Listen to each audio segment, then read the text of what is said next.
Hey guys, it's Jenny at JC Cards. Today I've got a video that gives you some of my tips for doing no-line watercolouring. I'm going to be showing you end to end how I made this card, which features no-line watercolouring. I've had a few requests from people to show my process, so I thought whilst I was colouring this weekend, I'd film the process. So my first couple of tips are, this is specifically for stamping no-line watercolouring. A lot of the images you might see on my Instagram are actually digital stamps, and I'll do a video for one of those at a later time, but this one is specifically focused on stamped images. I like to use hot press watercolour cardstock, particularly the arches. I also use Fabriano Artistico. It's a smooth finish, which means you get a good crisp impression when you stamp your image. I'm using this Floribunda stamp set from Power Poppy, which is obviously very detailed, so it's important for me that I don't lose that detail when I'm doing my no-line watercolouring as much as I can. I also recently discovered this amalgam ink from Gina. The colour I'm using today is Skeleton Leaves. There are a number of other colours, a grey colour called Whisper, a more pinky blush colour, and it's up to you whichever one you want to use. The brilliant thing about this, rather than using antique linen distress ink, which is what I used to use, is that you retain those lines. They sort of soak up the colour of the paint, but it keeps that detail in there. So often with no-line watercolouring, particularly with antique linen distress ink, which is water soluble, you can lose some of that detail. So I find this ink is fantastic for keeping that detail without having to paint it all in again. I like to use pan watercolours when I'm doing my colouring, mainly so I can sit in front of the TV and do it, and I don't have a lot of tubes and squirty paint everywhere. I also create my own pans from Daniel Smith watercolours. The pan I'm using today is the 24 set of artist watercolours from Altenew, but you can use whatever it is you want to. I'm using a size 2 and a size 4 brush. I do like to use as small a brush as I can. I know a lot of watercolourers like to use a larger brush. I just find it gives me more control. I'm using a silver brush and a Grumbacher. I think that's how you pronounce it. So I'm going to speed up most of this video, but first off I just wanted to show you how I did one of these I guess you can call them petals, I don't know what you call them, on this succulent. So I coated the petal in clean clear water, and hot press doesn't soak up the water as much as cold press, so you need to be a little bit careful with how much water you use. If you overdo it, you can always come back in with a thirsty brush, that's a drier brush, and soak some of it up. And then I just dropped in some of that lighter green colour from my pan watercolour set. And watching it wick out, it kind of follows wherever you've put that clean clear water, so you can really control where the paint goes. I then went back and got some darker green from my watercolours and added them just into the line, into the edge where it joins up to another petal. And you'll see I left the very outer edge of the petal white. That's because I wanted to come in with some pink and just add a pink tip onto each and every one of those parts of the succulent. Now, when you mix pink and green, you get brown, so you have to be really careful when you do this. Hence why I left it white. I just came in, added the pink up against the edge and let it blend out and into the green. And that way you don't end up with too much brown, but where it does blend, it looks natural. Now you might find that you added too much water. Like I say, you can go back in with a thirsty brush and just pick up some of that water. You might find that you added a little bit too much paint and it was too intense, so you can do the same with a clean brush. You can also dab it with a paper towel and it'll soak up. It depends on the quality of your paints, how well that works, but I had no problem with these Altenew paints. And then I sped it up. I'm going back in and doing this exact same approach for all of the florals and the leaves on this image from Power Poppy, and I added some of the detail with a bit more intense colour on the tip of my brush.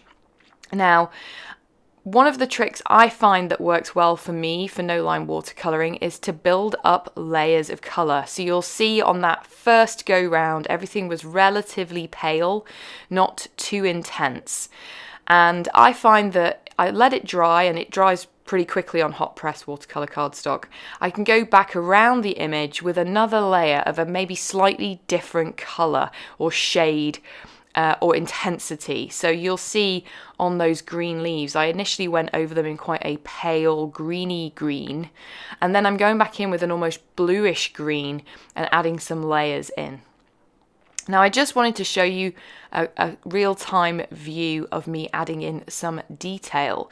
So this is kind of the trick to the no-line watercolor technique, or one of them is. One of my layers, I've gone in with some quite intense color comparatively to the initial layer on that leaf, and it's a damp brush, it's not a wet brush, so I can keep that point on the end of my brush and follow those lines on the veins of the leaf that the amalgam ink has there. And you'll see the amalgam ink, you can still see the color of the skeleton leaves ink, and it works well with this kind of image. That's why I chose that color, where I haven't covered it up with some of the paint, but it also soaks up some of the paint where I do go over it. So for example, on this one, I'm going in with some detail with some darker purple to add some shading and contrast in, and I'm going over that amalgam ink and it's just turning it purple. But it hasn't lost that detail, you'll see in the closer up photos. And I just continue on doing that, adding in more and more detail, more and more layers, building them up as I choose, and it's very relaxing. I mean, overall, I think this piece took me probably an hour and a half. This is sped up 20 times faster than I was painting at, so I do wish I could paint this quickly.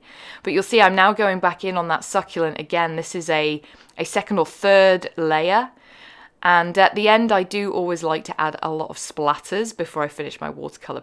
You don't have to do that, I just feel like it does a couple of things. It adds to the artsiness, maybe feels a little bit more hand-drawn, because obviously this is a stamped image at the end of the day. And secondly, if my shading hasn't been great, or there's a bunch of mistakes in it that are, mistakes, it's watercolor, there are no mistakes, but it covers up some of the imperfections, let's put it that way. And I like to do my splatters in lots of different colors, but always using the ones that I actually used in the image so that it blends in. And I try to kind of tap, for example, I did some purple splatters, I kind of tapped them largely over the purple flowers, maybe a little bit into the pinks and the blues, but largely I keep my splatters where the actual color of those images is. Now you can leave no line watercolor like this and then finish the card and be done. Add your sentiment if you're adding one. But I like to come in and add some more detail with a different media type. I choose things like colored pencils. They would work great on hot press. They're a bit tougher to use on cold press, just because you get more of a kind of grainier look. So you have to make sure that your colored pencils are super sharp all the way through. You can also use Copics over watercolor. I don't know if it damages the tips, just a word of warning. I do it, it hasn't, but be careful just in case.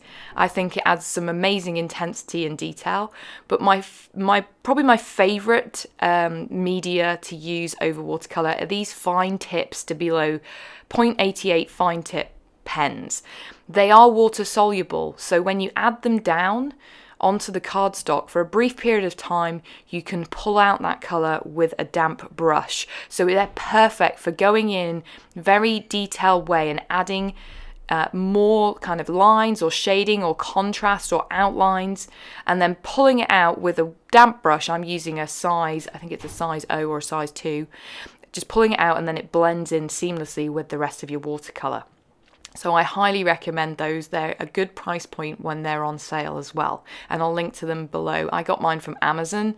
I'm not sure if any of the online craft stores carry them, but they're really, really good. And I think I remember Julia Alterman first kind of got me interested in using them, and I've had them in my stash for 3-4 years.